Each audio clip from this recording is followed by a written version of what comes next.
जब हमला हो रहा था गुरुद्वारे पर तो एक बुजुर्ग ने बाहर आके हाथ जोड़े और कहा, गुरु तेग बहादुर हिंद की चादर, यहां हमला ना करो बच्चों। उन्होंने उसको देखा और पकड़कर उसको आग लगा दी। उसका एक 14-15 साल का बच्चा था, उससे देखा नहीं गया, वो अपने पिता को बचाने के लिए आया। तो जब वो आया तो उन्होंने ये नहीं देखा कि पिता के प्रति अपना फर्ज पूरा कर रहा है, वो बोले एक और सिखड़ा मिल गया, इसको भी आग लगा दो। वो बच्चा जलाया गया, 60% जला था, बच सकता था, लेकिन पुलिस ने उसको हॉस्पिटल नहीं ले जाने दिया, सेवादारों को उसको पानी नहीं पिलाने दिया। 6 घंटे तड़प तड़प कर वो बच्चा वहां पर दम तोड़ गया। ये हालात हुई। 2-2 महीने के बच्चों को चूल्हों पर रखकर जला दिया उस नफरत की आग ने। अगर इस दिल्ली के अंदर जो कत्लेआम हुआ, जैसे अभी मनीष जी कह रहे थे ना कि रिपोर्टिंग करते वक्त क्या करते हैं, मनीष जी उस समय मीडिया को सांप सूंघ गया था। उस वक्त जब 3000 लोग जिंदा जला दिए गए, अखबारों में एक खबर तक नहीं आई। जेसिका लाल कांड हो जाता है तो 10-10 साल तक खबर चलती है, लेकिन एक खबर एक अखबार में नहीं आई कि इतने लोग मार दिए गए हैं। अध्यक्ष महोदय, हम एक बहुत प्राउड कम्युनिटी से आते हैं। जब मैं डिफेंस कॉरेस्पॉन्डेंट था, मुझे रक्षा मंत्री ए.के. एंटनी के साथ जब ये अपना सुनामी आई थी तो जाने का मौका मिला। हम लोग अंडमान निकोबार में, कार निकोबार में हमारा इंडियन एयरफोर्स का बेस, वहां में गया था। वापिस आते वक्त हम लोग सेलुलर जेल देखने गए।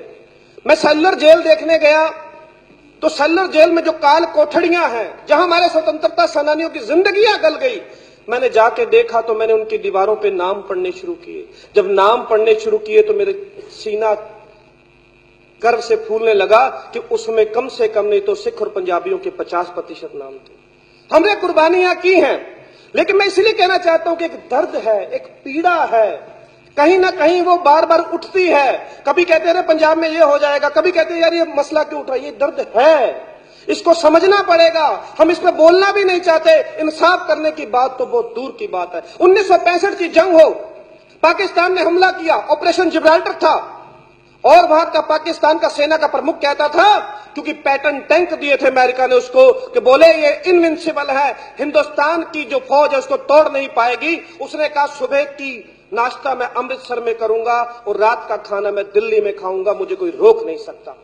जब ये बात आई, इतिहास गवाह है, किताबें हैं, कैप्टन अमरिंदर सिंह की भी एक किताब है, वो उनके एडीसी थे उस वक्त। उन्होंने कहा, हमारे जो सेना के प्रमुख थे उन्होंने कह दिया कि मोर्चा जो है थोड़ा ब्यास के आगे लगा लीजिए, लेकिन लेफ्टिनेंट जनरल हरबख्श सिंह ने कहा 1947 में गुरु नानक का जन्म स्थान छूट गया, पंजा साहिब छूट गया, ननकाना साहिब छूट गया, अब क्या अमृतसर भी हमसे छूट जाए? नहीं, हम पाकिस्तान की फौजों को यही जवाब देंगे।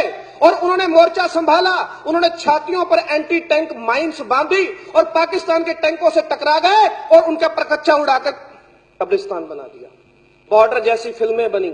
1965 की जंग हुई, 1971 की जंग हुई। लेफ्टिनेंट जनरल जगजीत सिंह अरोड़ा, जिन्हें बांग्लादेश वार का हीरो कहा गया, अभी हमारे प्रधानमंत्री गए थे बांग्लादेश तो एक उनको तस्वीर दी गई जिसमें जब 93,000 पाकिस्तान के फौजियों ने सरेंडर किया था और बांग्लादेश की वार जीती थी, तो वो लेफ्टिनेंट जनरल जगजीत सिंह अरोड़ा की थी। लेकिन 84 में उस लेफ्टिनेंट जनरल जगजीत सिंह अरोड़ा के ऊपर हमला हुआ।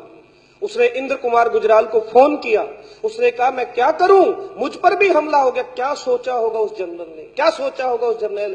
तो इंद्र कुमार गुजराल ने कहा तुम पगड़ी उतार के मेरी गाड़ी में छुप के आ जाओ। उस लेफ्टिनेंट जनरल जगजीत सिंह अरोड़ा ने बाद में सिख फोरम का गठन किया, आर.एस. नरूला कमेटी बनाई। सरकार जांच नहीं कराना चाहती थी, सरकार कमीशन नहीं बनाना चाहती थी, लेकिन जब वो लेफ्टिनेंट जनरल जगजीत सिंह अरोड़ा इस दुनिया से गए, सरकार ने उसको सम्मान तक नहीं दिया।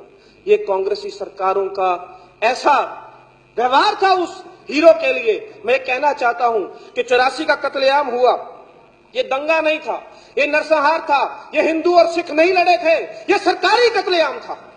और इस सरकारी कत्लेआम को नानावटी कमीशन की रिपोर्ट ने भी माना। सर, सबसे पहले वेद मारवा कमीशन बना, और वेद मारवा कमीशन ने क्या किया, बड़ी ईमानदारी से काम शुरू किया।